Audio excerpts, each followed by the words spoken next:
উত্তর চব্বিশ পরগনা হিঙ্গলগঞ্জ ব্লকের বিশপুর গ্রাম পঞ্চায়েতের পূবের ঘেরি এলাকায় অঙ্গনওয়াড়ি কেন্দ্রকে ঘিরে উত্তেজনা ছড়িয়েছে।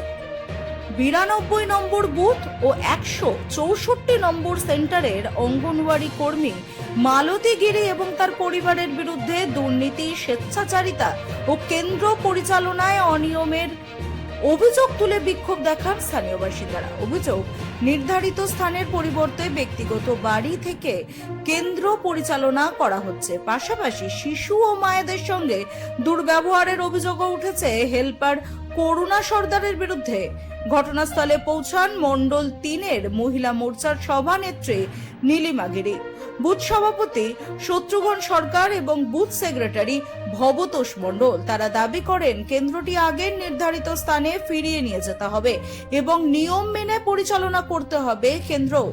এদিকে সন্ধ্যা দাস নামে এক উপভোক্তা অভিযোগ করেন, খাবার নিতে গেলে অঙ্গনওয়াড়ি কর্মীর পরিবারের এক সদস্য তাকে ধাক্কা দিয়ে রাস্তায় বের করে দেন। তার প্রশ্ন, কেন্দ্রের দায়িত্বে কর্মী থাকলেও পরিবারের সদস্যরা কেন উপভোক্তাদের সঙ্গে এমন আচরণ করবেন? ঘটনাকে কেন্দ্র করে এলাকায় চাঞ্চল্য ছড়িয়েছে।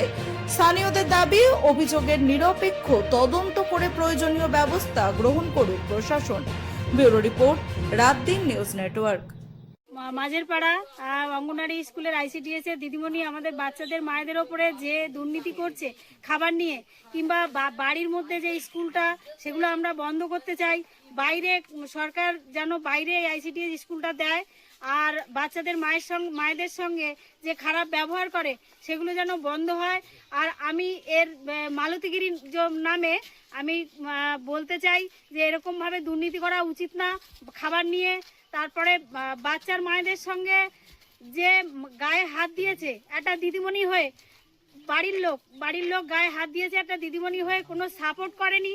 তার জন্য আমি কড়াভাবে বলছি যে এর একটা কোনো প্রতিকার চাই আমরা। আপনার নাম? আমার নাম নীলিমা গিরি, মন্ডল প্রেসিডেন্ট নীলিমা গিরি। কোথায়? পূবের ঘেরি, মাঝের পাড়া। আপনি কোথাকার মন্ডল প্রেসিডেন্ট? আমি মন্ডল 3-র মন্ডল প্রেসিডেন্ট। এইটা আমার মাসি ও ওনার দিদি শাশুড়ি, সেই সম্পর্কে আমি ওকে ভাই বউ বলেই মানি।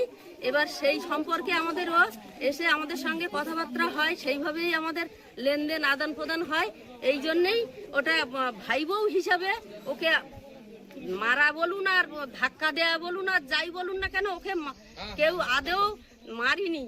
আমরা ওইভাবে যেরকম ভাবে ভাই বউ বোনেদের মধ্যে যেরকম ভাবে আদান প্রদান হয় সেইভাবেই আমরা সেইটা বলা হয়েছে। আচ্ছা, তা আপনার নামে অভিযোগ অনেক মায়েরাই বলছে, অনেক মায়েরাই, উনি একা না, আরো অনেক মায়েরাই বলছে যে আপনি নাকি ঠিকঠাক ভাবে ঠিক টাইমে খাবার দেন না, মেনটেনেন্স করেন না ঠিক মতো বাচ্চাদের। এই বিষয়ে কি বলবেন?